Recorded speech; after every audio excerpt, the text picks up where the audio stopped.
should be building my own canvases, but does anybody else's grandparents volunteer them to paint pictures for people? No, just mine? Okay, well, that's why I got some canvases, but the small ones I got for a special project because my friend said that she wanted me to make her a painting before we graduated. Now, it's probably like 2 years later. I'm a little late on that, but I still wanted to paint her something. So, I have to figure out what I'm gonna put on those. And we got our beloved tracing paper, so now I can make more sketches. Because I have plans, I have big, big plans.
I love these paintings because to me, the luminaries are very forward entities. Because usually when we think about the sun and the moon, we're like, oh, they're so soft and beautiful. And they are. And like the sun provides life, which is all true.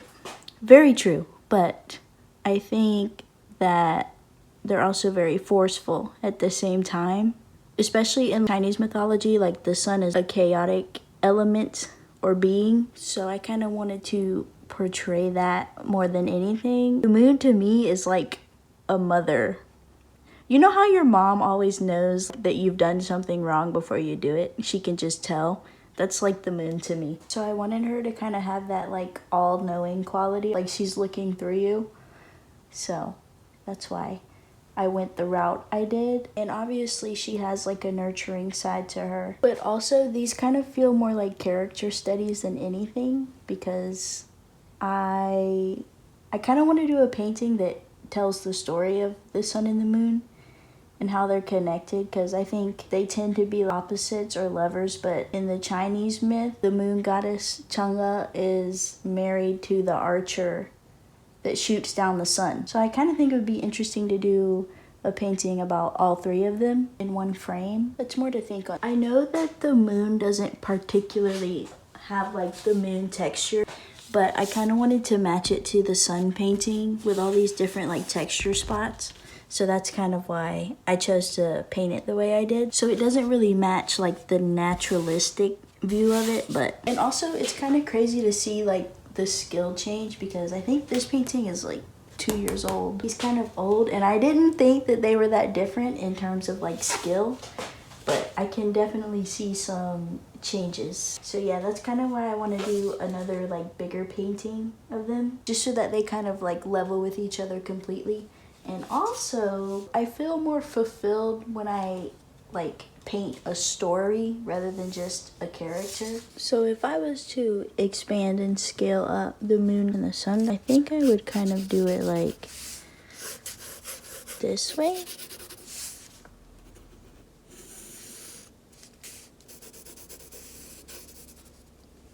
And I think I would have Hoi right here. Obviously I would have the bow, because he's the archer.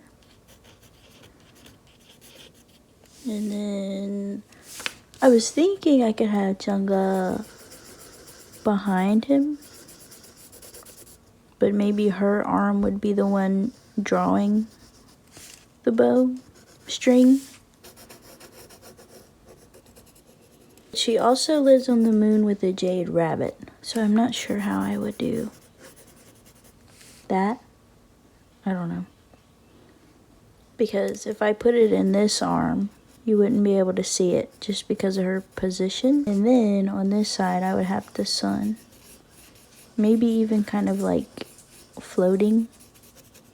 Maybe they could be on solid ground and he would be in the air. And he would be very red and fiery.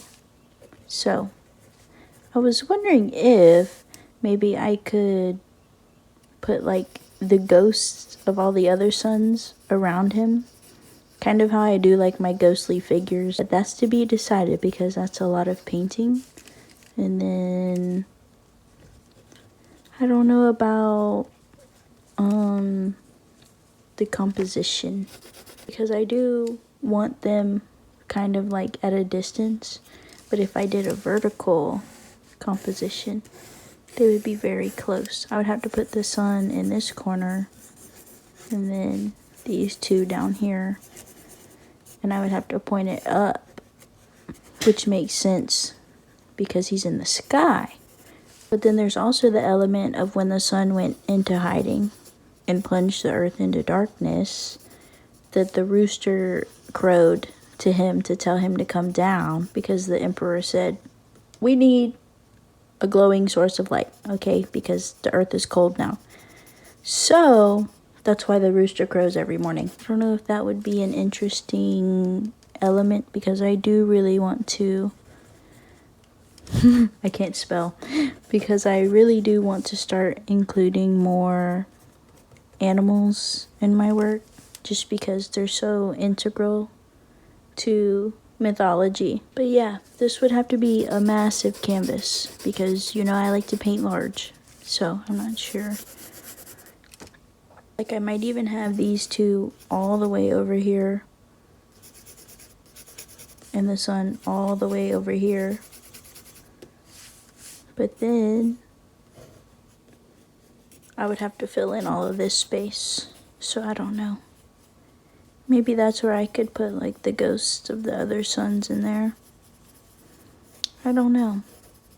But it'll be interesting to play around with, and then I can make a larger sketch and see if I want to paint it. But yeah, that's kind of why I love mythology, because the myth isn't going anywhere. You can always update it based on your skills because the myth is ancient. But yeah, I feel like I'll do a better job of explaining the myth once I start this painting. I'll try to do a better job of storytelling next time. And the entire myth with Chang'e is that He was in charge of protecting the elixir of life, and then Chang'e ended up taking it. There's two different like renditions to the story. One is that she stole it, and one is that she like was trying to protect it from people who kept trying to take it for themselves.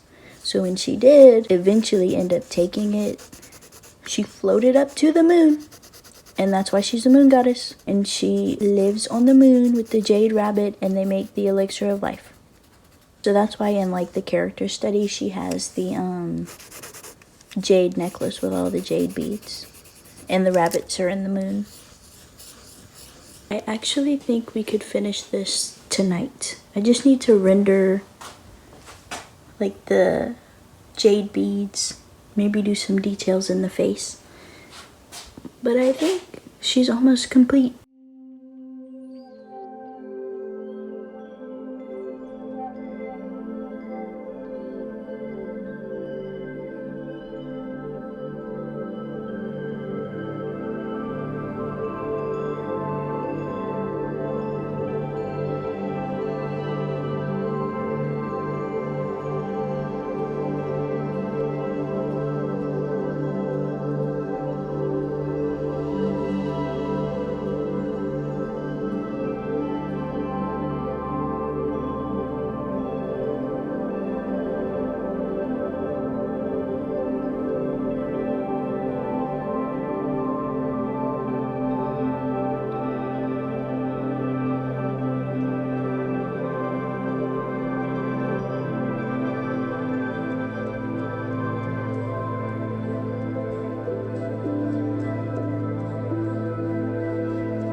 I think she's done. I really like this squiggly part in the fabric. It makes her look energetic.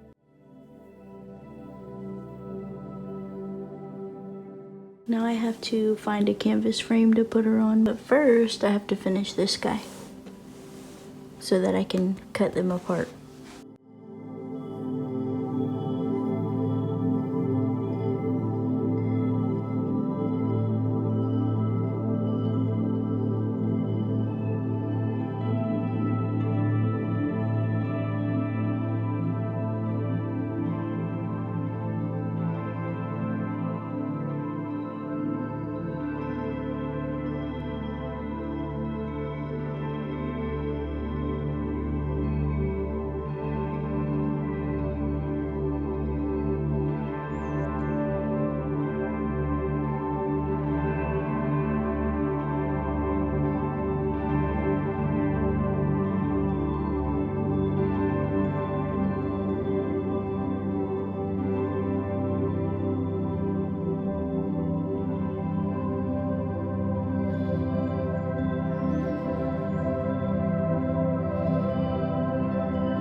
Okay, remember how a while back we were doing sketching for the sun and the moon painting? The big guy. So I was up late thinking, as I do, and then the idea came to me because you know how we were talking about like putting the animals in there? I think what I'm going to do now is split these two up like this. That way the sun can be in the sky over here, and then we'll have these two down here. The sun in this myth is like an elemental being, like it's always been there, but these two are human. The moon goddess was human before she became the moon goddess. But when the sun went into hiding, you know, because Hoyi was trying to delete him permanently, he went and hid in a cave, in a cavern of sorts. So I was thinking that like his background could be a rock face with like the rooster carved into it because he was in the cave. And then down here, we could have the rock face as well, but it would be a jade material instead of more like a cave. And this is where the rabbit would be carved into, but it would kind of have a different look just because the rock would be very green and more translucent, and this one would be probably more gray and mossy like. But yeah, I think it would be good to split them up just because then I can go larger on the character part, but also when displaying these, this one could be up high to kind of symbolize like his elemental nature. But also you can kind of move them around depending on who's displaying them, I guess. And it's kind of like they're in orbit with each other. So if you wanted the moon goddess to be up here with the sun, then you could have that, or you could have him up here. The reason I wanted to have her arm pulling back the bow is to kind of symbolize her trajectory into being a goddess. And then also the sun moves in the sky, so really you could place him anywhere in relation to this painting. So I think that's kind of what I'll go with. But yeah, this makes more sense to me, and I kind of like the movement aspect of it because it's kind of like they're continuously chasing each other in different spaces. So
Been recording much of this, unfortunately. I need to do the background, the sword, the jewelry. I want to do some embroidery on his sash, and that'll be pretty much done. I think I could finish this month if I lock in. And I still have a lot of details to do, like hair, you know. I'm gonna paint this earring back in because I painted over it, as I do most things. It is 7 in the morning, so I'm going to eat a chocolate muffin and work on some sketches because, I mean, why not? I'm just a girl.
Should I explain the sketch wall? So I'm somebody who likes to sit with my drawings a bit before I actually get started on them, because sometimes I like to change things around. Sometimes I like to change specific elements in my paintings, and that gives me time to make changes. If I still really want to paint it after they've sat on my wall for a couple months, then that means I really like them. But these are all the sketches I was working on in the last little clip. So we have Bela, Lena, Allison, Rhaenyra, and I'm working on Helena Targaryen from House of the Dragon. I love all of the women. No, I shouldn't say that either. I love these women in the Game of Thrones universe and none of the men. You know, put all the men on their own island and let these beautiful women live. You know what I'm saying? So they have their dragon and seahorse symbols. And I wanted to make sure this was in there because, you know, their father is an evil Targaryen. So I want to make sure they have both of their elements in there. Of course, we have these two, because my thing is I like to take characters who get absolutely dogged in their universe and then make them happy in a painting. I love it. Behind these two is my mermaid. She's beautiful. She basically just like is about the myth of mermaids in Chinese mythology. And she goes with my other ocean themed paintings, but she's way bigger, so I have to build a canvas for her. Behind this guy are my ghost paintings, which is a band I really like, but I want to redo the sketches because it's not what I want. So I have to do that. You'll see those eventually. And then we have the one and only Suguru Geto, my fave. You know, like he's just a cutie pie. So this is like the mask of his new identity. That's him when he was younger in his old life. And then this would kind of be ghostly, I think. Down here we have my queen, Miao, and Jinchi. I'll probably paint this one next because I want to paint all of the Targaryens together so they look like a collection. And then of course, we have my wife, Kokushiba. You know, like every girl has their favorite creature. You know what I'm saying? Does he eat people? Maybe, but you know, that's neither here nor there. But yeah, that's the sketch wall. I was actually a colored pencil girly way before I ever started painting. So I think my sketches have a nice quality to them. Even if they're unfinished, I still really like them, so I keep them in a box. But I will slowly pick these off the wall and then transfer them onto canvas, and they will become paintings. But I like to just see them, you know?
you.